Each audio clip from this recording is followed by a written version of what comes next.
Continuamos. Vamos entonces a la clase número 3 del día de hoy, pero en sí es la clase 9 de lo que es adoración. Seguimos entonces en adoración. Clase 9.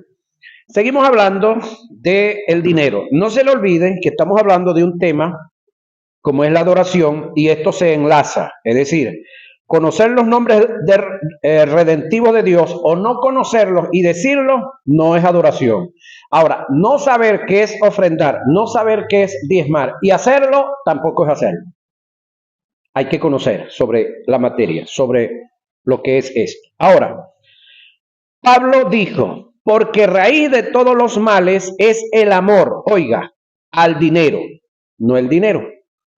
El problema está en el amor, que aquí el amor es filalguria, no es ágape ni es filí, ni es ero. Entonces hay otro amor.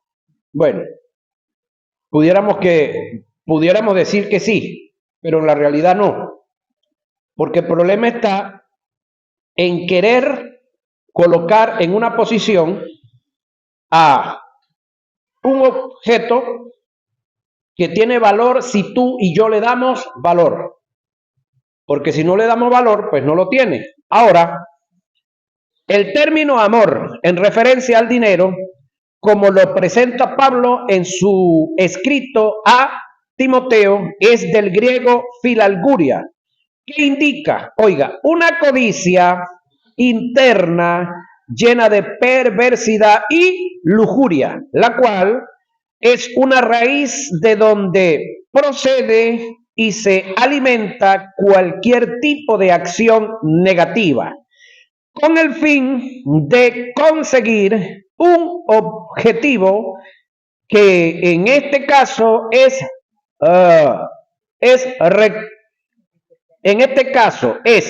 enriquecerse a costa de cualquier precio. El amor al dinero es su filalguria. Tiende a ser a una persona, oiga, egoísta, si lo que le mueve es el deseo de riqueza, no le importa su semejante, ni lo que estos tengan que perder para él obtener todas las ganancias y quedarse con la mejor parte.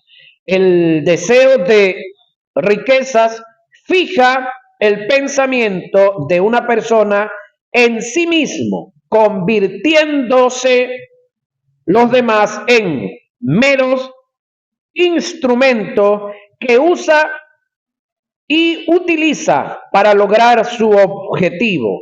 Y en otros casos ve a sus semejantes como obstáculos para obtener riquezas y busca, la forma de cómo quitarlos del paso con estas aptitudes tan negativas, donde el primer lugar en su corazón es el dinero, usurpando el lugar de Dios. No se podrá jamás por ninguna especie o aspecto ser un adorador. El problema no es que tengas dinero, sino que el dinero nos tenga a nosotros. ¿Sabía usted que hay un hombre en las escrituras que le pusieron un subtítulo y dice el joven rico? Que yo considero que no era joven y que tampoco era rico, aunque el subtítulo dice el joven rico, del cual le dice a Jesús que haciendo qué o qué cosa él debía de hacer para obtener la vida eterna. Y Jesús le cuenta algo que está en la ley y él le dice, todo eso lo he guardado desde mi juventud. Por lo tanto, si usted deduce, no era ningún joven, porque si todo eso lo ha guardado desde su juventud, entonces ya era un mayor. ¿Sí? Ahora, el detalle está que yo digo que él no tenía dinero. ¿Por qué razón? Porque Jesús le dice, aún te falta una sola cosa. Anda, vende todo lo que tienes y me lo traes para yo construir la iglesia. ¿Le dijo eso? No. Anda y vende todo lo que tienes y dáselo. a los pobres. Y dice el texto que se entristeció mucho, porque muchos bienes él tenía. El detalle está que no era que él tenía los bienes lo tenían a él. Ya, si él conocía los mandamientos que dijo conocer, tiene que haber leído el Salmo 42, si mal no recuerdo, o el 41, que dice, bienaventurado el que piensa en el pobre, en el día malo lo librará el Señor, o Jehová. El Proverbios 17, 19 o 19, 17, que dice, bienaventurado, el que da al pobre, a Dios presta, y el bien que hizo, se le será devuelto. Creo que lo sabía también. Y esos eran principios que estaban establecidos, y Jesús lo que le está diciendo es que camine sobre esos principios. Para Dios entonces poder hacer lo que está en los principios. Jesús no le está diciendo que se empobreciera. Le estaba diciendo que manifestara lo que había ¿dónde? Adentro, en su corazón. Y como lo que había en su corazón era riqueza, era dinero, era filarguria, era amor por esos bienes, no por los pobres. Ahora, el que le está diciendo esto que es Jesús, lo que le faltó decirle fue, mira, yo abandoné lo infinito, yo abandoné lo eterno, yo abandoné lo omnisciente, yo abandoné lo omnipresente y abandoné lo omnipotente, abandoné el trono allá arriba y me vine a caminar con ustedes aquí. No puedes tú vender todas esas tonterías y repartírselo a los pobres. Y ven y sígueme. Ese hombre pudo haber sido el apóstol número 12. Pudo haber sido. ¿Sabes que en la Nueva Jerusalén hay un muro donde está escrito los nombres de los 12 apóstoles? ¿Cuál será el número 12? Pudo haber sido él. Porque Judas, pues, no llegó. El que Pedro eligió, Matías, hasta donde hemos analizado, es el ministerio que dan los hombres, que solamente se ve el día que se le delegó. De ahí para adelante no se ve más nada. Ni el humo se ve por donde se desapareció Matías en las escrituras, ni en la historia se habla de Matías.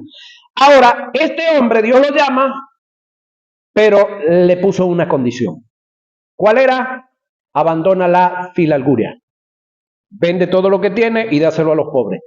Pero este hombre, ¿por qué yo digo que no era rico, sino que las riquezas lo tenían a él? Si este hombre hubiese tenido las riquezas él hace con las riquezas lo que él quisiera, lo que él se hubiese propuesto, hubiese obedecido lo que Jesús le dijo.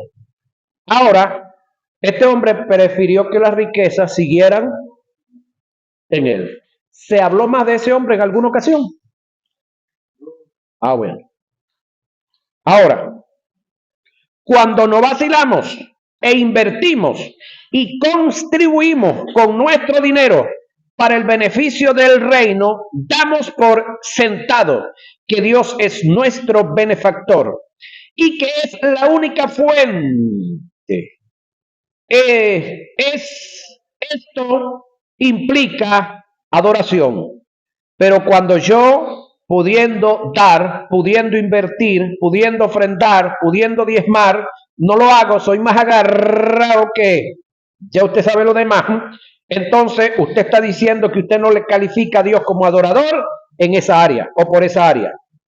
Cuando hacemos todo lo contrario, estamos haciendo del dinero nuestra fuente, aferrándonos al dinero y a él, aferrándonos a él, pasando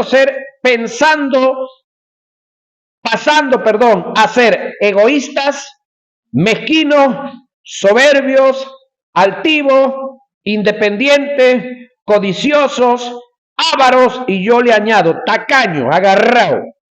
Y por consiguiente quitamos nuestra mirada de Dios y en su lugar colocamos el dinero haciendo de este un Dios, descalificándonos, es decir, nosotros mismos, no es Dios, soy yo mismo que me descalifico como adorador. Un creyente que tenga reserva por su dinero y no invierte en el reino de Dios, no califica por ninguna circunstancia ni medio para ser un adorador. Y jamás podremos expresar y presentar nuestra adoración a Dios con ninguno de los otros elementos si no lo hacemos con el dinero. Recuérdense que la adoración es un sistema, y cuando hablamos de un sistema, pudiéramos hablar del sistema de frenos de un vehículo. ¿Qué lleva el sistema de frenos de un vehículo? Resortes, pasadores, manguera, pastilla, tamborete, la bomba, la liga, el pedal donde uno pisa.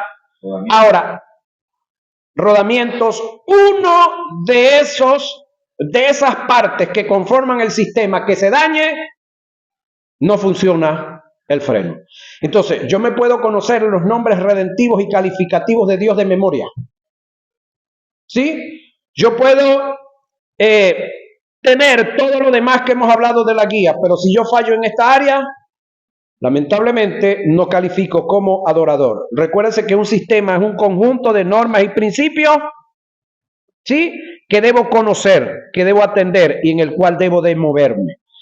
Para entender mejor este tópico, voy a detallar y a presentar cuál debe ser el carácter de un administrador de los bienes de Dios para calificar como adorador y presentar una verdadera adoración. Voy a presentar la diferencia en su carácter de uno que se hace dueño del dinero que recibe de Dios y de uno que es un administrador del dinero, sabiendo que no es de él, que le pertenece a Dios. Ahora, ¿ha leído usted un texto que dice por ahí, donde Dios dice, mía es la tierra, el mundo y su plenitud?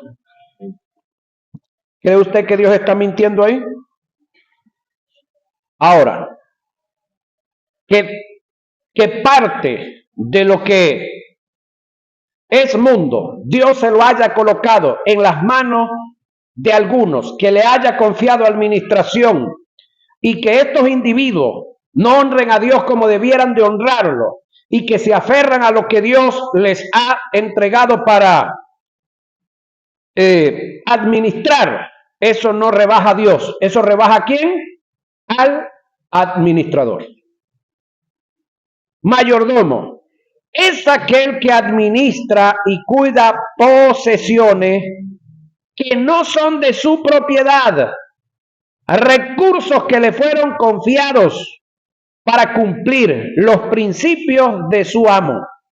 El dueño de los bienes puede depender de un mayordomo consciente que conoce la responsabilidad que conlleva la mayordomía para el amo.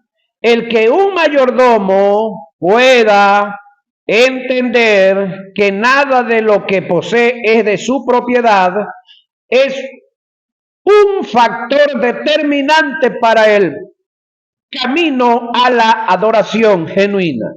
Por esta causa, para Dios, como el amo de los bienes del reino, está más interesado en el carácter y los motivos del mayordomo que en los bienes que se le entregan para administrar, porque de esto depende el que sea solidario en la entrega de los bienes.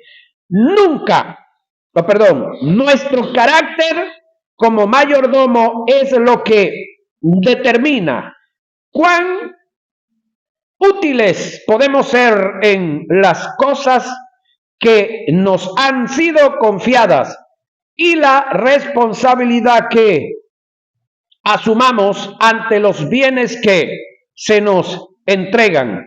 Un carácter adecuado y bien formado es en línea de la responsabilidad está estrictamente relacionado con el ser útil y ser fiel a su Señor, y que dichas virtudes lo llevarán a las sendas de una adoración genuina.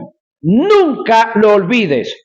Un principio que quebrantemos en el sistema te descalifica por completo en lo que haces, a cercenando la posibilidad de ser bendecido. Dios no es egoísta, oiga, Él no quiere ser el único en tu vida, pero sí quiere ser el primero. Nadie debe ocupar el lugar de Dios, ni siquiera el dinero que te viene a tus manos. Debes de saber que ese dinero vino, uno, porque tienes vida; dos, porque Dios te dio el trabajo; tres, porque te dio la inteligencia, la sabiduría para llevar a cabo ese trabajo para luego obtener un dinero. Entonces no debes de ser tan egoísta, tan tacaño para alegar cualquier cuestión para no dar nada, para no entregar, para no adorar con tu dinero. Expresiones corporales. Ya abandonamos el dinero, señoras y señores. Vamos a ver las expresiones corporales. Danza. El arte de la danza es de origen muy antiguo y desde los tiempos más primitivos ha sido usado por todas las razas como medio de expresión emocional, particularmente en la adoración. Los israelitas expresaron a Jehová su alabanza y su acción de gracia desde el corazón por medio de la danza. Después de presenciar el poder de Jehová, al destruir a los egipcios en el Mar Rojo, los hombres israelitas se unieron a Moisés para cantar una canción de victoria, mientras Miriam dirigió a las mujeres en danzas acompañadas de panderetas. Éxodos 15, 1 y 20, 21. Otra danza de victoria, de motivación, de adoración, fue la de la hija de Jefté, que recibió a su padre alabando a Jehová por haber dado o entregado a los amonitas en sus manos. Jueces 11:34. Por otra parte, las mujeres de Israel dieron la bienvenida a Saúl y a David danzando al son de laudes, alabanzas, panderetas, después de la victoria de Jehová sobre los filisteos. Primera de Samuel 18, 6 y 7, 21, 11 y 29, 5. La danza también formaba parte de ciertas fiestas anuales relacionadas con la adoración. Jueces 21, 19 al 23. Los salmos expresan la danza como un medio de honra y alabanza a Jehová. Salmo 149, 1 y 3, 154. En el Nuevo Testamento, oiga, el término que más se ajusta a la danza es agagiao. Esta palabra es compuesta: hagan mucho, ayomai, saltos o brincar. El término agagiao viene del sustantivo agayasis. Es usada más de 16 veces en el Nuevo Testamento, traducida en la Reina Valera como sumo gozo o gran regocijo, pero literalmente significa muchos saltos relacionados con la danza. Mateo 5:12 y Lucas 1:14. Cuando Jesús dijo, gozaos y alegraos, lo que quiso decir fue, salten y dancen de gran gozo. Mateo 5:12. Debemos aclarar que la danza en el Nuevo Testamento no aparece, oiga, registrada como elemento de adoración. La danza no forma parte desde el punto de vista imperativo ni impositivo como modelo de adoración, ni quedó establecido como mandamiento. Así que la puedes hacer si quieres y no la puedes hacer si no te gusta.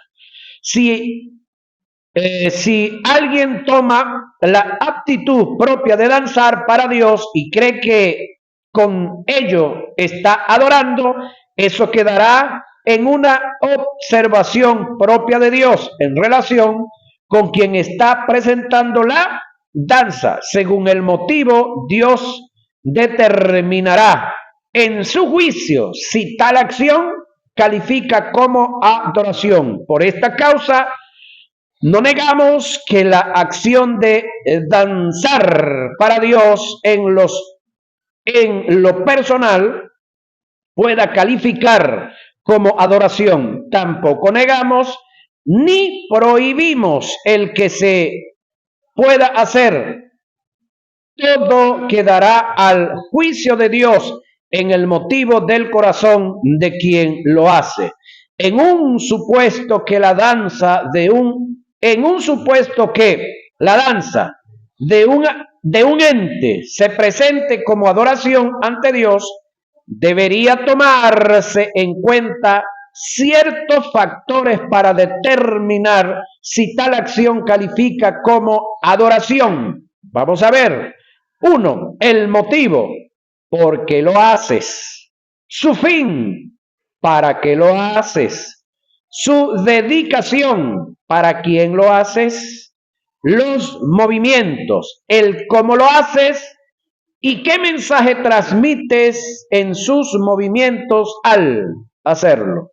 La danza, como supuesta adoración, debe hacerse con sentido, oído, común. Que la danza se haga en un estado de conciencia, en un orden establecido. No existe tal cosa como decir que estás danzando en el espíritu. ¿Sabe usted qué es danzar en el espíritu? Que su espíritu se salió de usted y comienza a dar vuelta ahí el espíritu. ¿Eso se podía ver?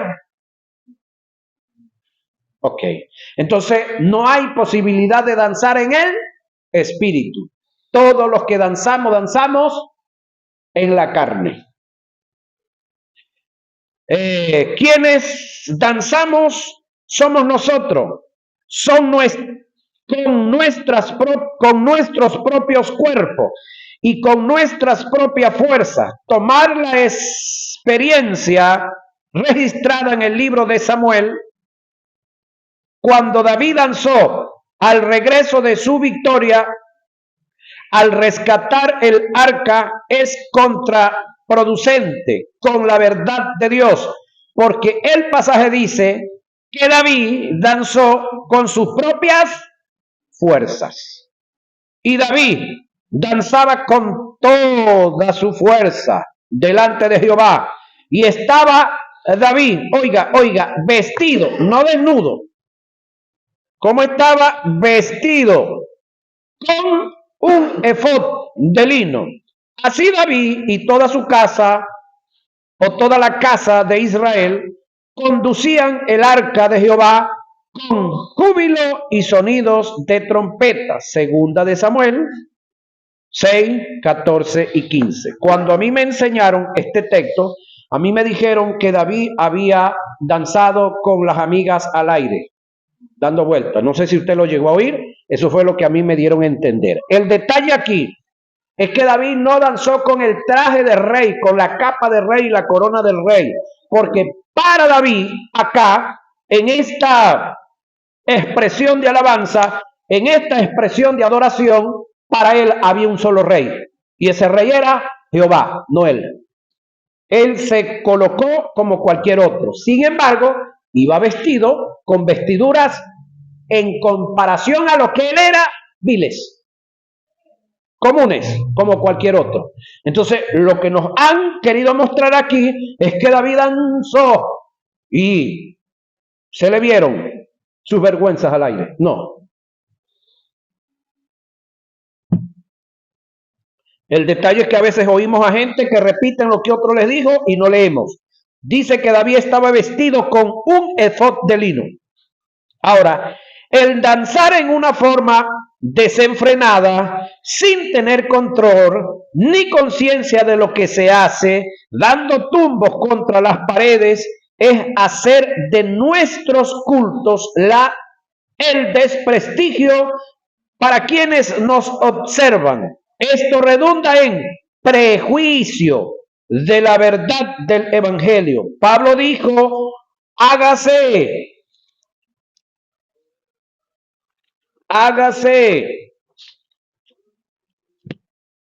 todo, y todo es todo, decentemente y con orden.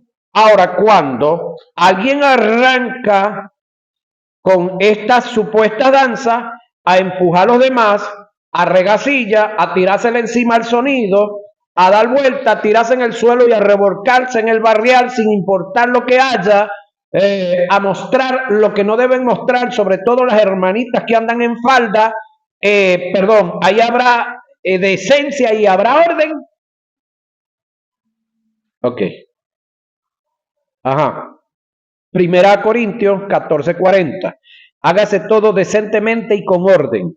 El danzar sin tener conocimiento de las cosas, como perdiendo el sentido, es propio de quienes están poseídos por espíritus inmundos, ya que cuando toman posesión de las personas, los espíritus inmundos controlan sus mentes, no dándole lugar al consciente.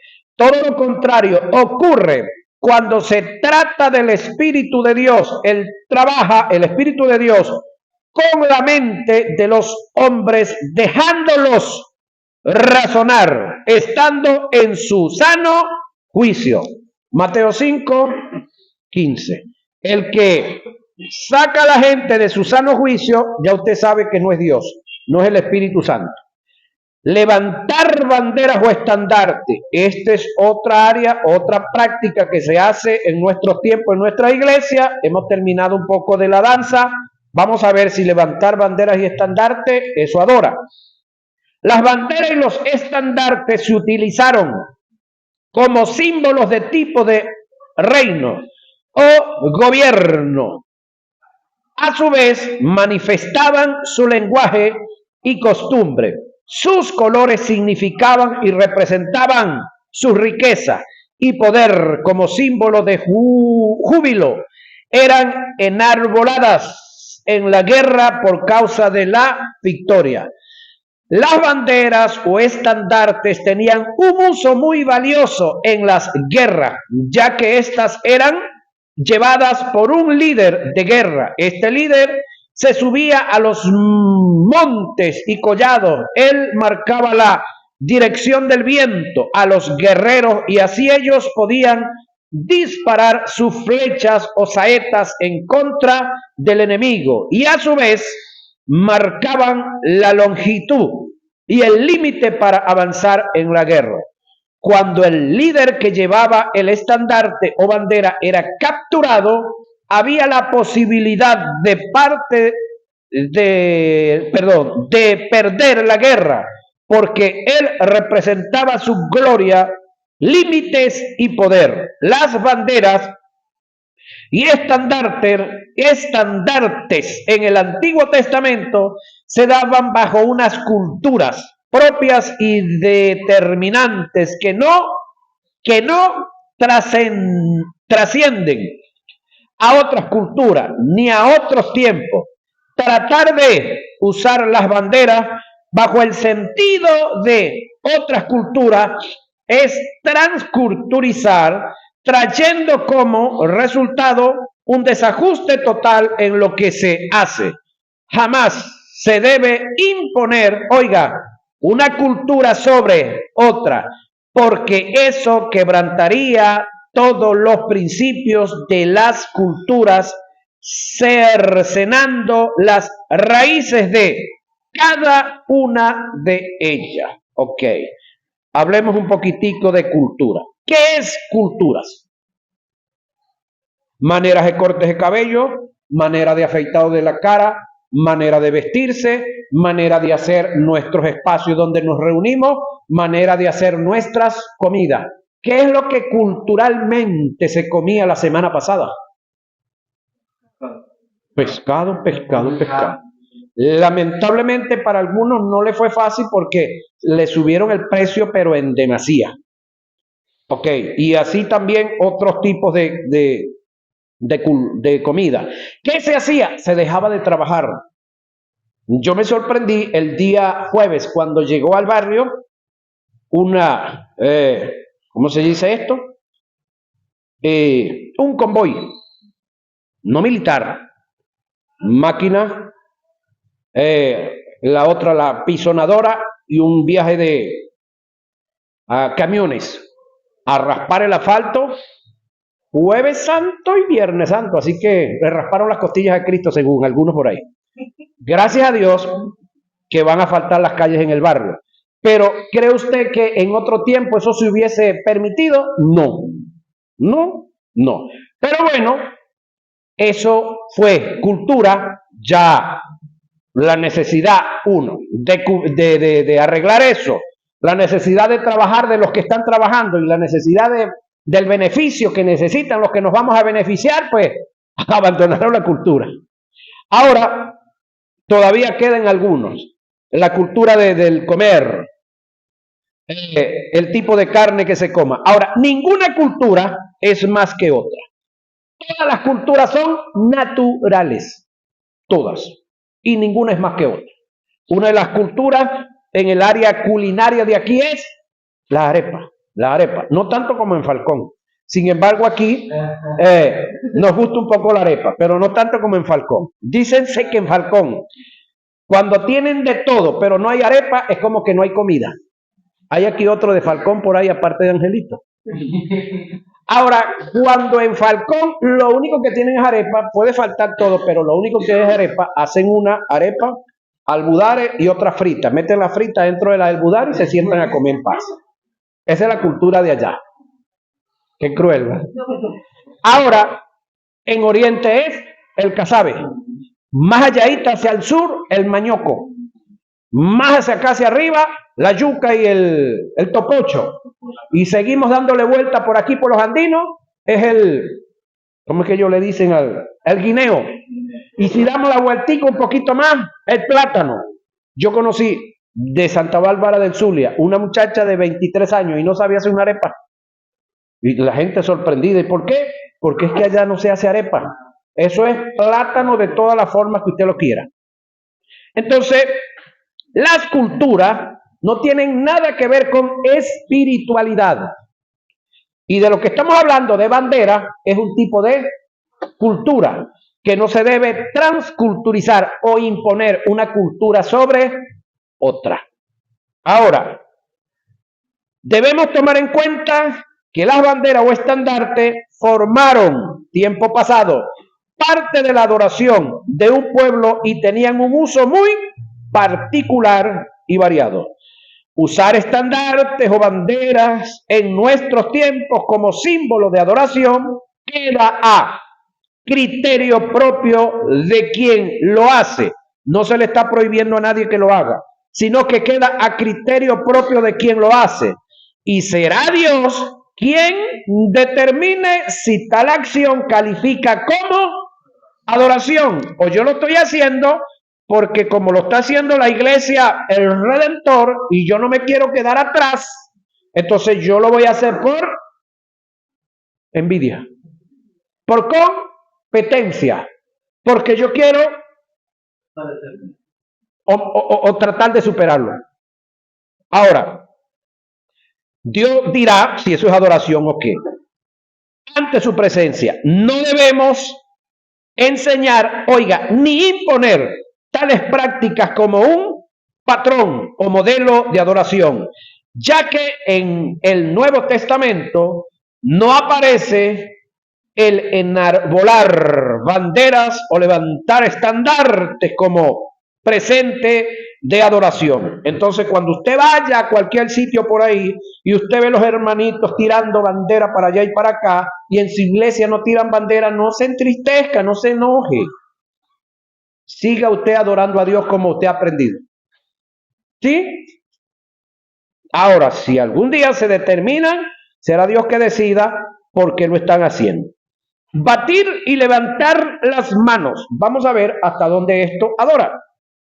Según el Salmo 47.1, 98.8 y Nehemías 8.6, estas acciones se pueden considerar entre las expresiones corporales como una actitud y presente de adoración, pero se debe aclarar que dicha acción no deben imponerse en la vida de los creyentes. Estas deben ser acciones que, oiga, nazcan del adorador. ¿Cómo es imponer? Bueno, yo estoy dirigiendo el culto aquí, yo estoy aquí cantando y entonces veo por allá que Moisés está con la cara ya sacándose los mocos y sacudiendo. Entonces yo digo, bueno, los que no batan las manos no van para el cielo. Los que no estén dándole a las manos están en pecado. ¿Qué yo estoy haciendo? Manipulando, intimidando y controlando. Y él porque le da pena, porque de repente todos miraron para allá a ver quién es el único que no está batiendo las manos, entonces se pone a hacerlo. ¿Usted cree que él está adorando? No, él está manipulado. Entonces los que dirigimos aquí debemos de tener cuidado con lo que estamos haciendo. Nosotros debemos de persuadir a la gente, no manipularlos, no intimidarlos, no controlarlos. Persuadir en amor, motivar, pero ser nosotros los ejemplos. Porque a veces estamos dirigiendo y entonces comienza brincando, y el único que no brinque es él. El único que no brinque es él. Y cuando está de aquel lado, usted lo ve. Como lechuzo cazando grillos de noche. No hace nada. Pero cuando pasa aquí, ¿cómo gritan? ¿Cómo motivan? ¿Cómo hacen? Pero cuando están allá, parece que le dieron cuerditas y ñácata cuando se vino para acá. Y cuando está allá abajo no tiene cuerda. ¿Sí? De hecho, los muñequitos que le dan cuerda y comienzan a hacer. Bueno, eso pasa entre nosotros, ¿no? Son las emociones, eso que lleva a la gente a eso. Ahora, postraciones. Vamos a ver. Está sobreentendido que el postrarse, el inclinarse o arrodillarse forma parte de una expresión corporal que expresa la adoración de un verdadero adorador. Debemos resaltar que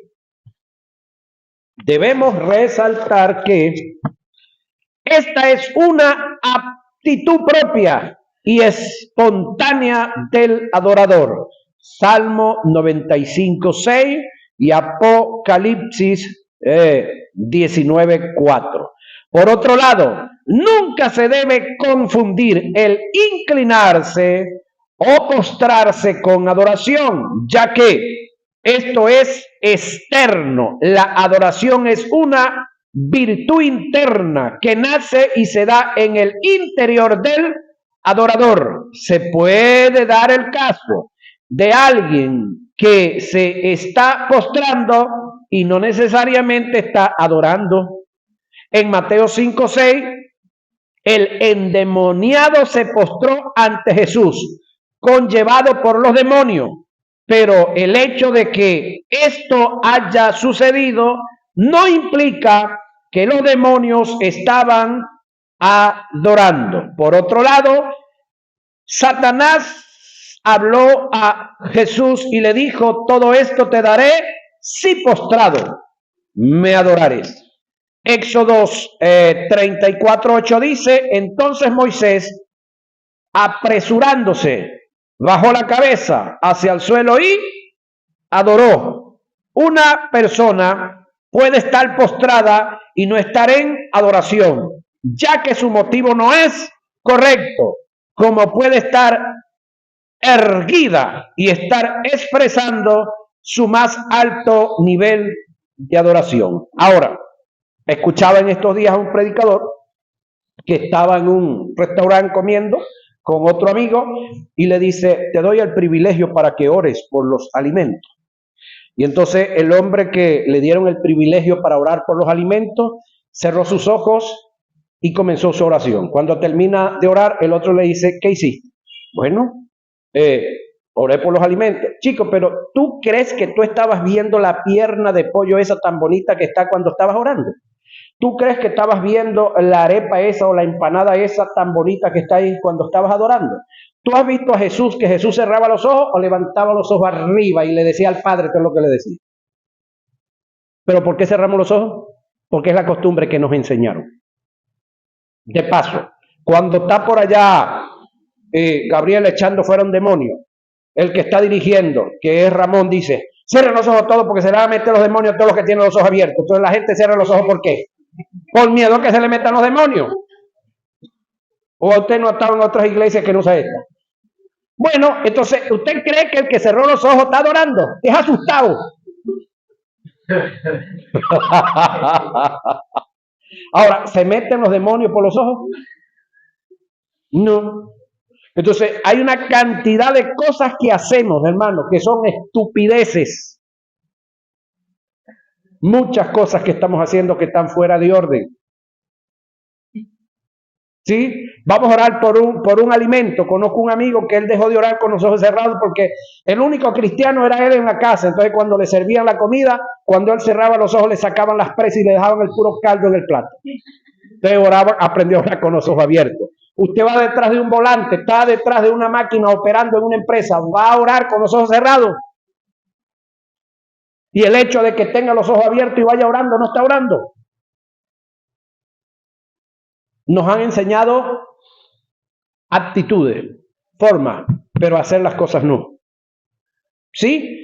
Entonces, son detalles que debemos de ir juzgando, analizando, en el buen sano sentido de la palabra. Ahora, vamos a ver los instrumentos que se deben de usar para la adoración. Señoras y señores, pero eso los vamos a ver en nuestra próxima clase. ¿Sí? Se nos fue el tiempo.